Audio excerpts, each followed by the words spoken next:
ورسوله. اللهم صل وسلم وبارك على سيدنا محمد وعلى آل بيته الأطهار وأصحابه الأخيار ومن نهج نهجه وسلك مسلكه واقتفى أثره إلى يوم الدين. سبحانك لا علم لنا إلا ما علمتنا إنك أنت العليم الحكيم. رب اشرح لي صدري ويسر لي أمري واحلل عقدة من لساني يفقه قولي. اللهم افتح علينا فتوح العارفين وارزقنا فهم النبيين وإلهام الملائكة المقربين وأن تطلق به عن ألسنتنا وأن تفرج به عن قلوبنا وأن تشرح به عن صدورنا وأن تستعمل به عن أبداننا برحمتك يا أرحم الراحمين. والحمد لله رب العالمين. وبعد الفاتحة. بسم الله الرحمن الرحيم. الحمد لله رب العالمين. Ya.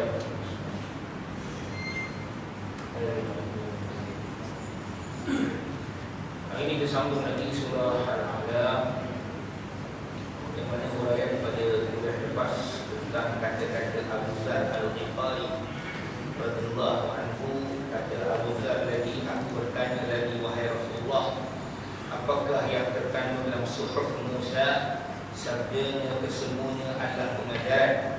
Aku hairan bagaimana seseorang yang yakin dengan mati tetapi dia masih lagi boleh bergembira. Aku hairan bagaimana seseorang yang yakin dengan qadar tetapi dia masih bersusah payah. Aku hairan dengan orang yang telah melihat dunia dan orang-orang yang bergelumang di dalamnya, bagaimana dia bertenang dengan dunia itu. Dan aku juga hairan dengan orang yang yakin hari hisab tetapi dia masih lagi tidak berbuat amal. Itu semua kandungan saja dalam suhuf Musa. Dan suhuf Musa dia maknanya pengajaran ataupun tazkirah ataupun peringatan, ya. Baik, jadi kita huraian di dalam suhuf Nabi Musa alaihi salam ini. Maknanya dalam pengajaran suhuf Musa ini, dia mengajak kepada kita bahawasanya semua orang tahu dia akan mati. Kalau semua orang tahu dia mati, kenapakah tidak bersedih? Kenapa dia masih lagi bergembira? Maknanya bukanlah kita ni tidak boleh bergembira langsung. Kata nak sedih macamnya. Tapi kalau orang tu sekali-sekala sedih, sekali-sekala gembira, itu normal. Tetapi kalau selalu sangat gembira, tak normal. Selalu sedih pun tak normal. Jadi maknanya bila menyenangkan hal-hal kematian, tidak ada orang yang gembira, melainkan ramainya orang yang merasa sedih. Dan orang akan bersedia untuk membuat muhasabah, apakah yang sudah bersedia untuk menghadapi kematian ataupun belum.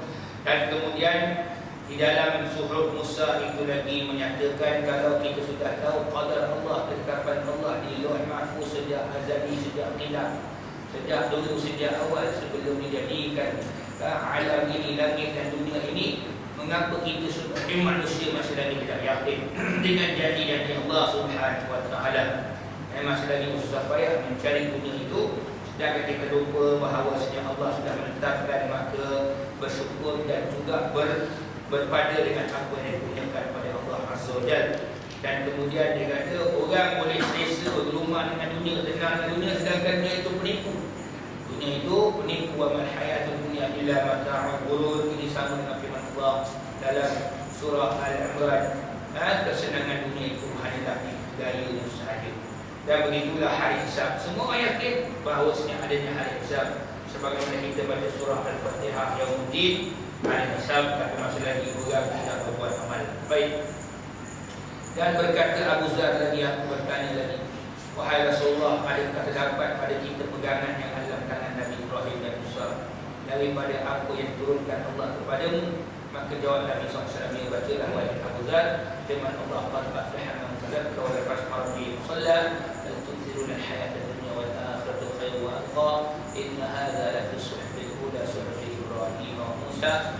Maknanya dalam suhuf al-ula, suhuf yang pertama itu Ibrahim dan Musa, terdapatnya 3 benda yang disebutkan di dalam Al-Quran, yang aflaha man tazakka, orang yang mensucikan jiwa daripada sifat-sifat jahat, sifat-sifat buruk, itulah orang yang paling berjaya Dan orang yang menyebut nama Tuhannya lantaran itu dia mendirikan solat, maka itulah orang-orang yang baik, yang bersih jiwanya. Dan kemudian Allah menyebut lagi, bahkan kamu itu utamakan kehidupan dunia sedangkan akhirat yang baik kekal. Maka itu juga terdapat dalam suhuf Nabi Ibrahim dan juga suhuf Nabi Musa. Allah Ta'ala lebih mengetahui kesahihan hadis ini seperti mana dikatakan oleh Imam Al-Busi, yang disebut dalam tafsir Al-Munir mengenai tafsir pengertian suhuf Ibrahim dan juga suhuf Musa. Jadi kita masuk surah baru ini, kita habiskan tadi sekadar surah Al-Alaq, dan hari ini kita masuk surah Al-Ghashiyah. Surah Al-Ghashiyah, surah Makkiyah yang mengandungi 26 ayat. Kenapa dinamakan dengan Al-Ghashiyah? Sebab pembukaannya Al-Ghashiyah, Al-Adaka Hadisul Ghashiyah. Al-Ghashiyah bermakna hari pembalasan. Dinamakan Al-Ghashiyah adalah maksud hari pembalasan, salah satu daripada nama-nama hari kiamat. Kalau disebut Ghashiyah juga ialah gegaran yang menenggelamkan manusia, atau satu gegaran yang boleh menelan manusia, maka dia merupakan suatu hari yang dahsyat. Suatu kalau dilihat dalam Quran ada kaedah bertanya, uslub istifham al-adaka hadithul Ghashiyah, apakah sudah sampai kepada kamu berita mengenai Al-Ghashiyah? Ini adalah menggambarkan dahsyatnya tentang kedatangan hari kiamat suatu masa nanti. Jadi kandungan surah ini macam mana kandungan surah Makkiyah, iaitu mengandungi topik akidah. Pertama, menyifatkan keadaan hari kiamat dan apa yang akan ditemui oleh orang-orang kafir dan mukmin pada hari tersebut, sama ada baik ataupun celaka. Mengenai ahli syurga dan juga ahli neraka. Yang kedua, menegaskan yang mutlak keesaan, kekuasaan, kebijaksanaan dan keluasan ilmu Allah Subhanahu wa ta'ala dengan bukti penciptaan langit unta, kemudian bukti buka bumi dan keajaiban ciptaan Allah yang lain. Dan yang ketiga, surah ini disudahi dengan penutup yang sama dengan surah sebelumnya, iaitu mengingatkan manusia supaya kembali kepada Allah sebagai persediaan menghadapi hari perhitungan dan pembalasan. Dan tugas Rasulullah itu sebenarnya adalah untuk beri peringatan dan syariat dan hukum yang turunkan oleh Allah Subhanahu wa ta'ala. Ini punya kandungan surah. Baik. Kemudian sebelum kita melihat tafsiran ayat, maka kita lihat kelebihan surah ini. Surah ini macamlah surah Al-Alaq. Ada hadis mengenai kelebihan. Menurut Imam Muslim dan juga semua pengarang sunat ataupun kitab-kitab hadis dari Nu'man bin Bashir radhiyallahu anhu, bahawa Rasulullah SAW membaca Sabbihi Isma Rabbikal A'la. Rasulullah membaca surah Sabbihi Isma Rabbikal A'la dan surah Al-Ghashiyah ketika solat Jumaat. Ini maknanya adalah sunnah Nabi SAW. Dan begitu juga solat Idain. Solat Idain adalah solat dua hari raya sama ada Idul Fitr ataupun Idul Fitr, dan juga solat Idul Allah. Kemudian Imam Malik, Muslim, Abu Dawud, Nasai dan Ibnu Majah juga telah meriwayatkan daripada Nu'man bin Bashir. Apakah surah apakah dibaca oleh Rasulullah SAW bersama dengan surah Al-Jum'ah ketika solat Jumaat? Maka jawab Nu'man, surah Al-Ghashiyah. Sama ada nak baca surah Sabbihi Isma Rabbikal A'la dan juga Al-Ghashiyah, ataupun surah Al-Jum'ah bi'akmaliha, ataupun surah Al-Jum'ah secara keseluruhannya dengan rakaat kedua ya surah Al-Ghashiyah. Baik, sekarang kita lihat tafsiran ayat. A'udzu billahi minasy syaithanir rajim. Bismillahirrahmanirrahim. Hal ataka hadithul ghashiyah wujuhun yawma idzin khashi'ah 'amilatun nasibah tasla naran hamiyah tusqa min 'ainin aniyah laysa lahum ta'amun illa min dhari' la yusminu wa la yughni min ju'. Sadaqallahul azim. Sudah sampai kepadamu berita mengenai hari pembalasan, yakni Al-Ghashiyah, iaitu hari kiamat. Banyak muka pada hari itu tunduk hina, bekerja keras bagi kepayahan. memasuki api yang sangat pijak, yakni sangat panas, diberi minum dengan air dari sumber yang sangat panas. Mereka tiada memperolehi makanan selain daripada duri yang tidak menggemukkan dan tidak pula menghilangkan lapar. Kita lihat tafsir dan ulasan. Hal ataka hadithul ghashiyah, apakah sudah sampai kepadamu berita tentang hari pembalasan? Persoalan yang menimbulkan rasa gempar, rasa takut, rasa gerun. Soalan yang kita kata menggemparkan. Soalan yang menggemparkan. Maksudnya apa? Adakah sampai kepada pendengaran kamu, wahai Muhammad? Hal adaka hadithu, kalau dalam mengaji bahasa Arabnya kafuka fil khitab, dia kembali kepada Nabi Muhammad sallallahu alaihi wasallam. Jadi maksudnya, adakah sampai kepada kamu, wahai Rasulullah, peristiwa kiamat, dan adakah engkau mengetahui akan keadaannya? Maka selepas itu Allah Subhanahu wa taala menerangkan apakah keadaan-keadaan yang berlaku pada hari kiamat. Dinamakan surah ini dengan Al-Ghashiyah kerana keadaan yang dahsyat itu menenggelamkan semua manusia dalam gelombang malapetaka tersebut. Yang sebagai Ghashiyah yaghsha, ghasyatan maknanya menyelubuhi atau menenggelamkan. Itu dia. Baik. Maksudnya di sini memang belum pernah sampai kepada khabar mengenai kedahsyatan hari kiamat itu, dan kini ia disampaikan, maka dengarlah dengan sebaik-baiknya. Jadi ini kaedah, uslub atau gaya bahasa Allah Azza wa Jalla yang menyampaikan sesuatu kepada kita dengan menyebut pertamanya sekali ayat itu ditanya kepada manusia, maka manusia pasti akan mencari-cari jawapan. Orang yang mendengarlah, maka kita pun cari apa jawapan yang Allah nak bagi depan. Kaedah pertanyaan dalam permulaan surah bukanlah pertanyaan sebenar. Bukan Allah minta kita jawab, sebab memang kita tidak boleh jawab. Dahsyatnya hari kiamat. Sebaliknya, dia suatu teknik sahaja. Satu teknik menarik perhatian pendengar supaya menumpukan pendengaran dan mengamati apakah yang akan dikerjakan. Jadi ada kaedah orang mengajar.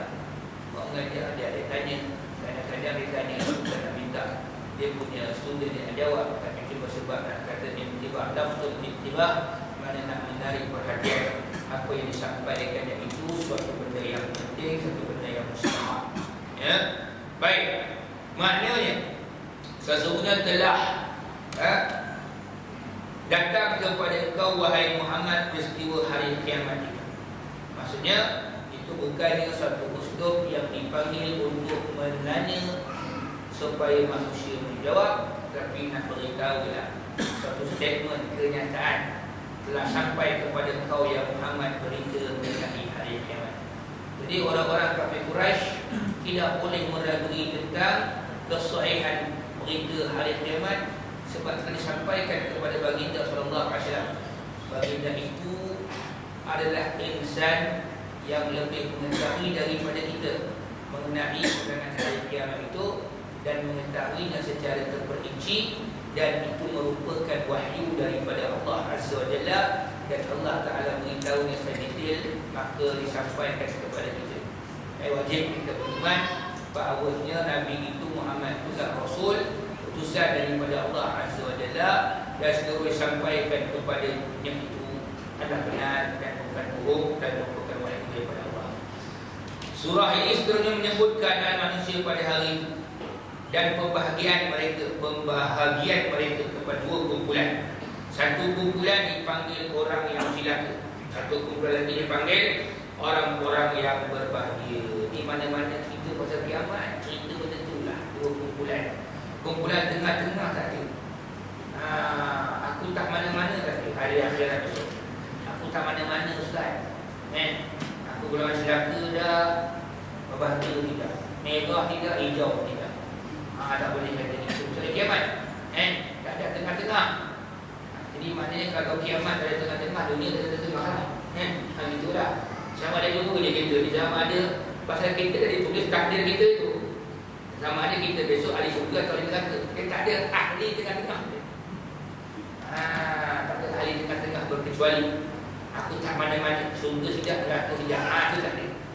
Harap fahamlah kita. Nanti ke akhirat ada dua lorong kita boleh masuk. Dua lorong dia boleh masuk. Tapi jangan masuk lorong yang sebelah kiri, dipanggil golongan ahli neraka. Masuklah dalam golongan ahli syurga. Perihal orang yang celaka dimulakan terlebih dahulu. Kenapa dimulakan cerita pasal orang yang celaka ahli neraka ini? Kerana surah ini dikemukakan atas dasar memberi peringatan yang menakutkan, menyeramkan, bersesuaian dengan nama Al-Ghashiyah, hari yang paling dahsyat. Dengan nama Al-Ghashiyah pun hari yang paling dahsyat. Janganlah kita dapat anak perempuan besok nama siapa nak Ghashiyah. Sedap nama kita boleh dengan Quran. Ghashiyah ni nama dalam Quran dia tu. Ada tuan. Jadi nama yang lain. Baik. Jadi tafsir dan ulasan yang pertama itu menunjukkan suatu pertanyaan yang menimbulkan rasa gerun dan tertanya apakah jawapannya, apakah ceritanya. Maka bagi orang yang baca, orang yang mendengar, maka dia akan menunggu apakah jawapan yang Allah akan berikan selepas itu. Baik, surah Al-Ghashiyah ayat 2 dan ayat ketiga. Wujuhun yawma idzin khashi'ah 'amilatun nasibah. Itu kalau baca Quran yang tuan kena banyak berlatih. Berlatih tu seorang-seorang dah belajar tajuk tu, kita cuba bagi pasal sebut. Biar sebut khashi'ah tu bunyi betul kha. Ada orang baca wujuh yauma idzin khashi'ah. Ada baca wujuh yauma idzin khashi'ah. Berlatih boleh betul-betul insya-Allah tuan. Berlatih betul. Jadi apa maksudnya tuan? Kemudian amilatun nasibah. Banyak muka pada hari itu tunduk terhina. Wujuh maknanya banyak muka. Mana muka-muka manusia. Yauma idzin pada hari itu khashi'ah, maknanya tunduk terhina. Khashi'ah itu tunduk. Tapi maksud tunduk ni maknanya hina. Macam orang pergi mahkamah kan, bila buat soalan dia akan tunduk je kan. Semua malu. Baik, kemudian amilatun nasibah, bekerja keras lagi kepayahan. Apa maksud ayat itu tuan? Pada hari kiamat besok banyak muka yang tunduk. Orang yang tunduk itu adalah muka orang-orang yang kafir kerana mereka kufur terhadap Allah Azza wa Jalla. Kufur ni makna menentang, maknanya melawan.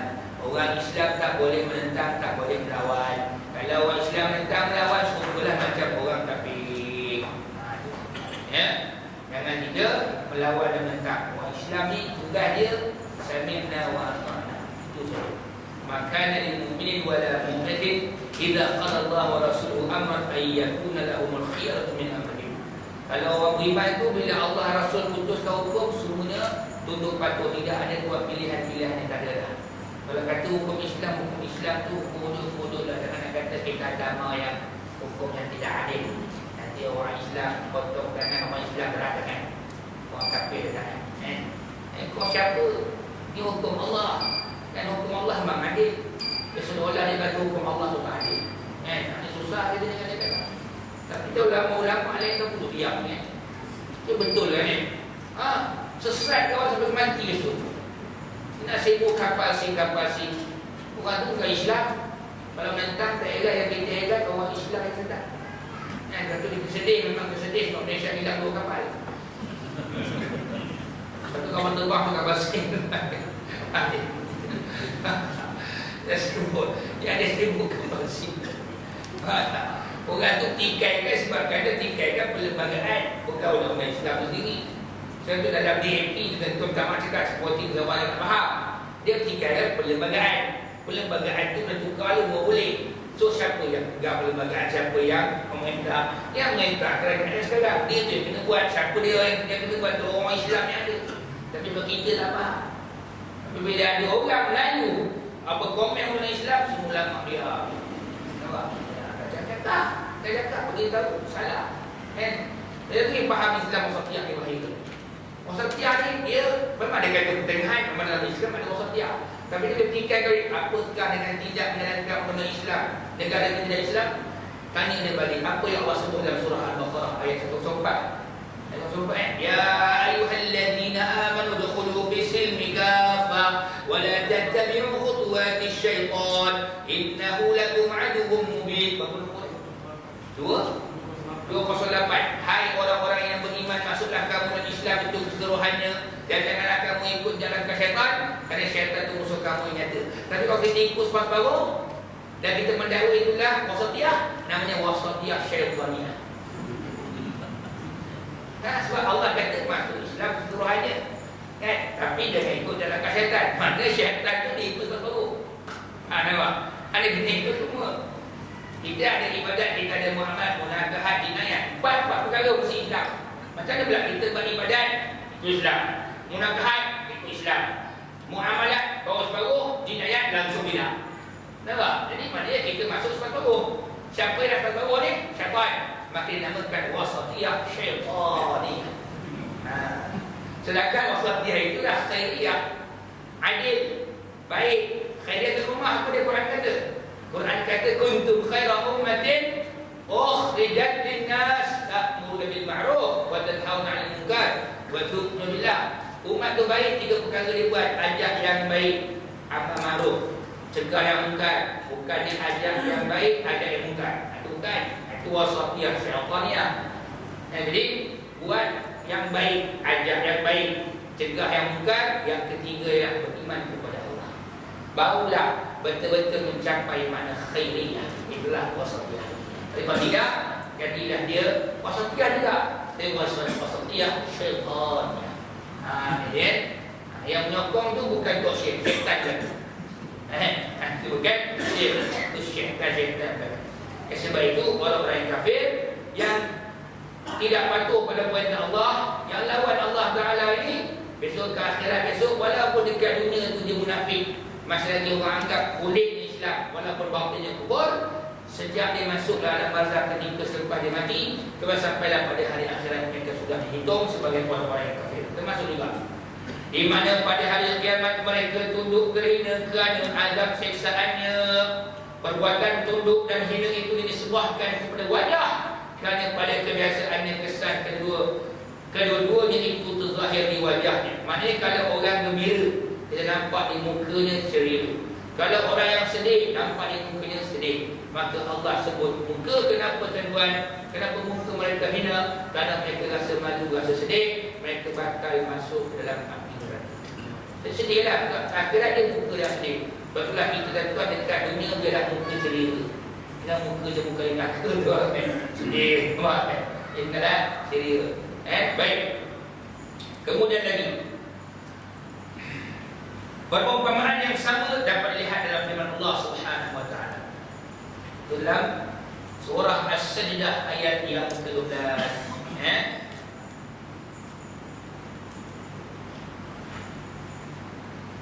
Walau tara idil mujrimun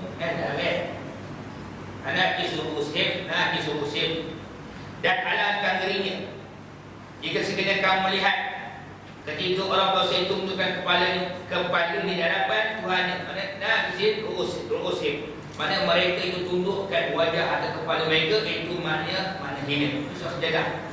Dan firman-Nya lagi dalam surah Asy-Syura ayat yang ke-4, "Matarahum yu'riduna 'alaiha khashi'ina min al-dhul yadhuruna min tarfil khabir wa qala alladhina amanu innal khasirina khasiru anfusahum wa ahlihim yawmal qiyamati illa innal zalimin ala innal zalimina fi 'adzabin muqim." Dan kamu akan melihat mereka dihadapkan ke neraka. Wa tarahum yu'raduna 'alaiha, dan kamu akan melihat mereka dihadapkan ke neraka dalam keadaan tunduk, khashi'ina, kerana merasa hina, minadh-dhulli, yanzuruna min tarfil khabir, dan mereka melihat dengan pandangan yang lesu.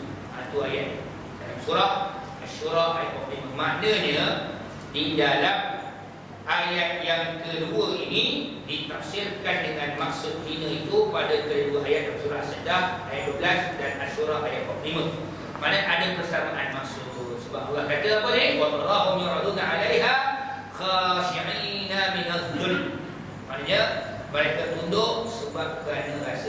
So maknanya dia dah fahamlah kita maksudnya.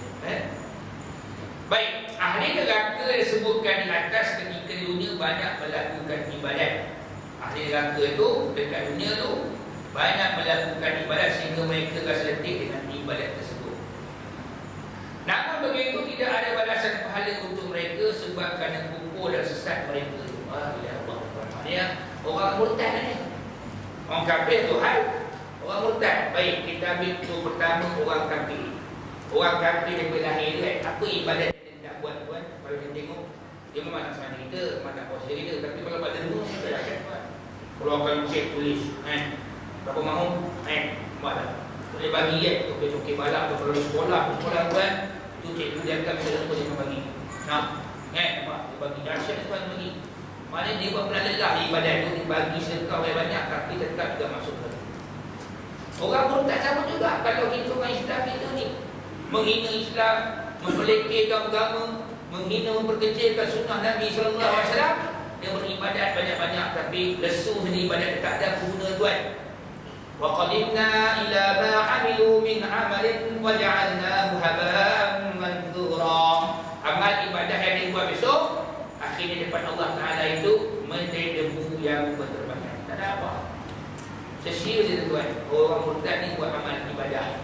Dan walaupun dia rajin pergi buat umrah, package Januari muka dia ni, package Jun pun muka dia ni, package Disember muka dia buat dia, tapi lawan hukum Allah. Apa guna dia? Hina hukum Islam, hina sunnah Nabi SAW, maka apa guna dia tuan?